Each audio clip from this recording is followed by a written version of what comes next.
আজিৰ এই ভিডিঅ'টিত অসমৰ প্ৰথম অৰ্থাৎ ফাৰ্ষ্ট ইন আসাম অৰ্থাৎ অসমৰ প্ৰথম মহিলা এছিএছ কোন আছিলে মহিলা মুখ্যমন্ত্ৰী কোন আছিলে আদিৰ দৰে ৰিলেটেড কেইটামান কুৱেশ্যন আলোচনা কৰিম ভিডিঅ'টি মনোযোগেৰে শেষলৈকে চাই থাকিবা ফাৰ্ষ্ট কুৱেশ্যনটি চোৱাচোন কুৱেশ্যনটি আছিল যে প্ৰথম অসমীয়া মহিলা এছিএছ কোন আছিলে প্ৰথম অসমীয়া মহিলা এছিএছ কোন আছিলে সুধিছে অপচনবোৰ চোৱা অপচন এ আছিলে পাৰুল দাস নেক্সট আছিলে আনন্দ বৰুৱা সুচিব্ৰতা ৰায়চৌধুৰী আৰু আছিলে কিৰণ বেদী এই অপচন কেইটাৰ ভিতৰত কাৰেক্ট যেটো আনসাৰ হেয়া হ'ব অপচন নম্বৰ সিট থকাটো সুচিব্ৰতা ৰায়চৌধুৰী আছিলে অসমৰ প্ৰথম মহিলা এছিএছ তেওঁ 1948 চনত এই পদ লাভ কৰিছিল আৰু ইয়াতে যে অপচনবোৰত আছে আনন্দ বৰুৱা আছিলে প্ৰথম অসমীয়া আইসিএস বিষয়া পাৰুল দাস আছিলে প্ৰথম অসমীয়া মহিলা আইএএস বিষয়া আৰু কিৰণ বেদী আছিলে ভাৰতৰ প্ৰথম মহিলা আইপিএস বিষয়া গতিকে এই কুৱেশ্যনটিৰ কাৰেক্ট আনসাৰ অপচন নম্বৰ সি হ'ব সুচিব্ৰতা ৰায়চৌধুৰী আছিল অসমৰ প্ৰথম মহিলা এছিএছ কুৱেশ্যন নম্বৰ 2 সৰ্বভাৰতীয় আয়ুৰ্বিজ্ঞান প্ৰতিষ্ঠানৰ প্ৰথম অসমীয়া সঞ্চালক কোন আছিলে অপচনবোৰ আছিলে এ সূৰ্য কুমাৰ ভূঞা বি ৰমিক চন্দ্ৰ ডেকা সিট আছিলে জগদীশ মেধি আৰু অপচন ডি আছিলে এজনো নহয় এই কুৱেশ্যনটিৰ কাৰেক্ট যেটো আনসাৰ হেয়া হ'ব অপচন নম্বৰ বি থকাটো ৰমিক চন্দ্ৰ ডেকা সৰ্বভাৰতীয় আয়ুৰ্বিজ্ঞান প্ৰতিষ্ঠান অৰ্থাৎ এইমছ হৈছে ভাৰতৰ এখন আগশাৰীৰ চিকিৎসা প্ৰতিষ্ঠান অধ্যাপক ডক্টৰ ৰমিক চন্দ্ৰ ডেকাই এই প্ৰতিষ্ঠানৰ প্ৰথম অসমীয়া সঞ্চালক হিচাপে কাৰ্যনিৰ্বাহ কৰিছিল তেওঁ এজন বিশিষ্ট এএনটি বিশেষজ্ঞ আৰু চিকিৎসা শিক্ষাবিদ আছিল তেওঁ 2009 ৰ পৰা 2013 চনলৈকে এই পদত অধিষ্ঠিত আছিল এই কুৱেশ্যনটিৰ কাৰেক্ট আনসাৰ অপচন বি ৰমিক চন্দ্ৰ ডেকা হ'ব নেক্সট কুৱেশ্যনটি চোৱা কুৱেশ্যনটি আছিল যে প্ৰথম অসমীয়া সাহিত্যিক পেঞ্চনাৰ কোন আছিলে অপচন এ আছিলে নলিনীবালা দেৱী অপচন বি আছিলে পদ্মনাথ গোহাঁই বৰুৱা অপচন সি আছিলে লক্ষ্মীনাথ বেজবৰুৱা আৰু অপচন নম্বৰ ডি আছিলে নৱকান্ত বৰুৱা কুৱেশ্যনটিৰ কাৰেক্ট যেটো আনসাৰ হেয়া হৈছে অপচন নম্বৰ বি থকাটো পদ্মনাথ গোহাঁই বৰুৱা আছিলে প্ৰথম অসমীয়া সাহিত্যিক পেঞ্চনাৰ অসম চৰকাৰে তেওঁ 1930 চনত সাহিত্যিক পেঞ্চন প্ৰদান কৰিছিল তেওঁ অসমীয়া সাহিত্য জগতৰ এজন বিশিষ্ট লেখক কবি নাট্যকাৰ আৰু সাংবাদিক আছিল তেওঁ অসম সাহিত্য সভাৰ প্ৰথম সভাপতি হিচাপেও জনা যায় গতিকে এই কুৱেশ্যনটিৰ option number B correct answer হ'ব এটা চাও আহা আমি কুৱেশ্যন নম্বৰ 4 কুৱেশ্যনটি আছিল যে প্ৰথম অসমীয়া মহিলা কেন্দ্ৰীয় মন্ত্ৰী কোন আছিল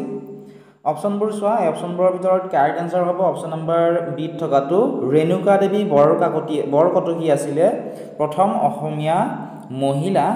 কেন্দ্ৰীয় মন্ত্ৰী গতিকে অপচন নম্বৰ বি হ'ব এই কুৱেশ্যনটিৰ কাৰেক্ট আনসাৰ নেক্সট কুৱেশ্যন চোৱা 5 নম্বৰটো যে প্ৰথম অসমীয়া মহিলা মুখ্যমন্ত্ৰী কোন আছিলে অপচনবোৰ চোৱাচোন অপচন এ আছিলে Syeda Anowara Timur option B আছিলে অমল প্ৰভা দাস অপচন সি আছিলে বিমলা প্ৰসাদ চলিহা অপচন নম্বৰ ডি আছিলে এজনো নহয় এই কুৱেশ্যনটিৰ কাৰেক্ট আনসাৰ অপচন এ টো হ'ব সৈয়দা আনোৱাৰা তাইমুৰ আছিল অসমৰ প্ৰথম আৰু একমাত্ৰ মহিলা মুখ্যমন্ত্ৰী তেওঁ 6 ডিচেম্বৰ 1979 পৰা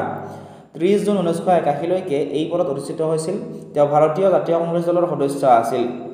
গতিকে অপচন নম্বৰ এ হ'ব কাৰেক্ট আনসাৰ কুৱেশ্যন নম্বৰ 6 চোৱা কুৱেশ্যনটি আছে যে প্ৰথম অসমীয়া মহিলা মহকুমাধিপতি কোন আছিলে অপচনবোৰ চোৱাচোন অপচন এ আছিলে সুচিব্ৰতা ৰায়চৌধুৰী অপচন বি আছিলে পুষ্পলতা দাস অপচন সি আছিলে বিজয় লক্ষ্মী পণ্ডিত অপচন নম্বৰ ডি আছিলে সৰোজিনী নাইডু এই অপচনবোৰৰ ভিতৰত কাৰেক্ট আনসাৰ অপচন নম্বৰ এ টো হ'ব সুচিব্ৰতা ৰায়চৌধুৰী আছিল অসমৰ প্ৰথমগৰাকী মহিলা মহকুমাধিপতি তেওঁ 1960 চনত এই পদত অধিষ্ঠিত হৈছিল তেওঁ অসমৰ প্ৰশাসনিক সেৱাত যোগদান কৰিছিল আৰু পিছলৈ অসম লোকসেৱা আয়োগৰ সদস্য হৈছিল গতিকে অপচন এ টো হ'ব কাৰেক্ট আনসাৰ নেক্সট কুৱেশ্যন চোৱা প্ৰথম অসমীয়া ৰাষ্ট্ৰপতি কোন আছিলে সুধিছে অপচনবোৰলৈ মন কৰা অপচন এ আছিলে গোপীনাথ বৰদলৈ অপচন বি আছিলে মহম্মদ সাদুল্লাহ অপচন সি আছিলে Fakhruddin Ali Ahmed option number D আছিলে বিষ্ণুৰাম মেধি গতিকে এই অপচনবোৰৰ ভিতৰত কাৰেক্ট আনসাৰটি কি হ'ব কাৰেক্ট আনসাৰটি হ'ব অপচন নম্বৰ সি থকাটো ফখৰুদ্দিন আলী আহমেদ আছিলে প্ৰথম অসমীয়া ৰাষ্ট্ৰপতি ঠিক আছিল আৰু তেওঁ মনত ৰাখিবা তেওঁ ভাৰতৰ পঞ্চমগৰাকী ৰাষ্ট্ৰপতি আছিল আৰু অসমৰ প্ৰথম আছিলে ঠিক আছে তেওঁ 24 আগষ্ট 1974 চনৰ পৰা 11 ফেব্ৰুৱাৰী 1977 চনলৈকে এই পদত অধিষ্ঠিত আছিল গতিকে অপচন নম্বৰ গ হ'ব কাৰেক্ট আনসাৰ নেক্সট কুৱেশ্যন চোৱা কুৱেশ্যন নম্বৰ 8 পদ্মশ্ৰী সন্মান পোৱা প্ৰথম অসমীয়া মহিলা কবি কোন হয় সুধিছে অপচন এ আছিলে ৰাচনা বৰুৱা অপচন বি আছিলে নলিনীবালা দেৱী অপচন সি আছিলে Mamoni Raisom Goswami option number D আছিলে নিৰ্মল প্ৰভা বৰদলৈ এই অপশ্যনবোৰৰ ভিতৰত কাৰেক্ট যেটো আনসাৰ হেয়া হ'ব অপশ্যন নম্বৰ বি থকাটো নলিনীবালা দেৱী। নলিনীবালা দেৱী আছিল পদ্মশ্ৰী সন্মান লাভ কৰা প্ৰথম গৰাকী অসমীয়া মহিলা কবি। তেওঁ 1957 চনত এই বঁটা লাভ কৰিছিল। তেওঁৰ উল্লেখযোগ্য কাব্য সংকলনসমূহৰ ভিতৰত হৈছে সন্ধিয়াৰ সুৰ, সপোনৰ সুৰ, স্মৃতিৰ তীৰ্থ আদি অন্যতম। ঠিক আছে, গতিকে অপশ্যন নম্বৰ বি হ'ব এই কুৱেশ্যনটিৰ কাৰেক্ট আনসাৰ। নেক্সট তোমালোকে চোৱা কুৱেশ্যন নম্বৰ 10। কুৱেশ্যনটি আছিল প্ৰথম অসমীয়া ভাৰতৰ মুখ্য নিৰ্বাচন আয়ুক্ত কোন আছিলে? অপশ্যন আছিলে সুকুমাৰ সেন, নুৰুল আমিন, গণেশ ফুকন আৰু হৰিশংকৰ ব্ৰহ্ম। অপশ্যন নম্বৰ ডি হ'ব কাৰেক্ট আনসাৰ হৰিশংকৰ ব্ৰহ্ম। ভাৰতৰ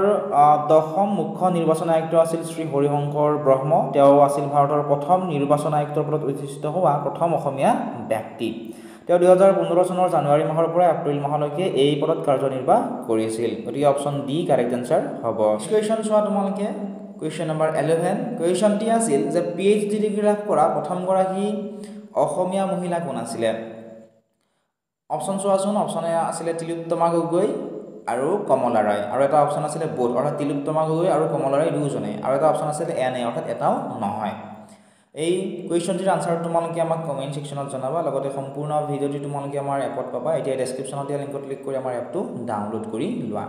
তাত তোমালোকে 25,000 plus MCQ, 1,000 plus PDF, important notes, MCQ গোটেইবোৰ তাত তোমালোকে